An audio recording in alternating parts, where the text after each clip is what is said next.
People from European nations came and invaded this country. They called it their own, but it wasn't theirs. People from European nations, they came to this country. The same people that stand up now and always got something to say about immigrants coming into their country. Come on. Same folk that want to take charter buses, and when immigrants come in, ship them to other cities and to overload other cities. The same people. They wasn't born here. Their ancestors wasn't born here.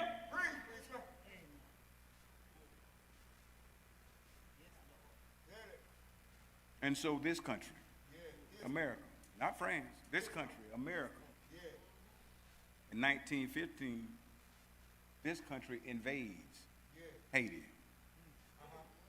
See, what you got to do is when you see one stand up that might be an example for many, if you can work together to destroy that one, it'll make everyone else afraid to try anything.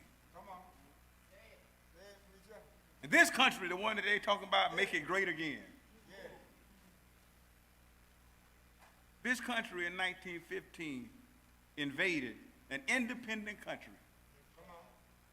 A country that had been punished by Europeans all over the world, trying to weaken their economy, take everything, strip them of all their resources, trying to cripple them and make an example to never stand up for yourself again.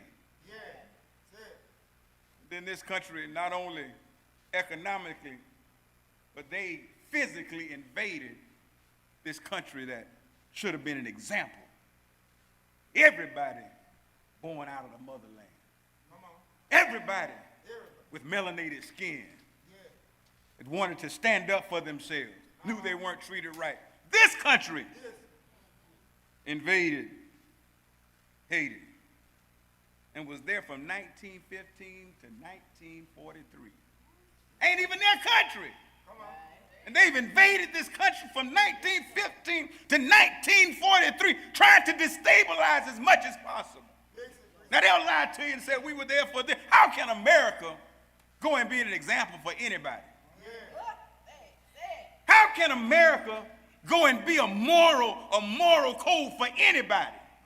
How can America go and be a moral compass for anybody? And so they'll lie to us and they'll tell us that they're going to these countries to be an example, to strengthen them. No, they went there to cripple and destabilize them even more. I'll show you one example of how they lie. So the former president that's now running for president is a criminal. He got a long list of felony charges to prove it. A long list of felony charges to prove it. But these are the same people that say they're tough on crime. Zero tolerance. It has nothing to do with crime. It has to do with an agenda. And so, in the 80s, now, not many of us on planes, but some kind of way, crack cocaine just came and just took over our neighborhoods. And when our loved ones became addicted, and when our loved ones were torn up, our communities were torn up, they filled up the prison cells. Filled up the prison cells. But now crack cocaine is not the real deal. It ain't pure cocaine. Crack cocaine has been messed with and been watered down, and it's very addictive. But it ain't the real deal. And so if there's a problem with cocaine, that means the one that's watered down, it shouldn't be as harshly dealt with as the real deal. Well, all of our people that became addicted to this ruthless drug that went through our communities, they were all serving 15, 20, 25-year sentences. But the real stuff, the pure stuff, folk didn't get the same kind of punishments and penalties. But then, when in their neighborhoods, I'm talking about the descendants from Europe, when in their neighborhoods, now you got this other stuff that done came out.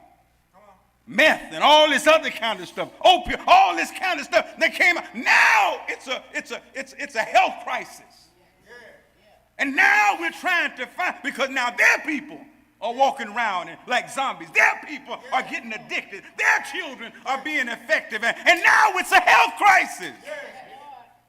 They will lie to you. They lied to you. When they came in the 80s and they weaponized the law enforcement and the police agencies and sheriff officers, and they look like militaries. They weaponized and they lied to you. We're trying to keep your community safe. You're a liar. Not trying to keep our community safe. You're using a tactic to try to destroy our communities. Why is it not a health crisis for the crack addict when it's a health crisis for the one that's addicted to meth? Because they're two different people.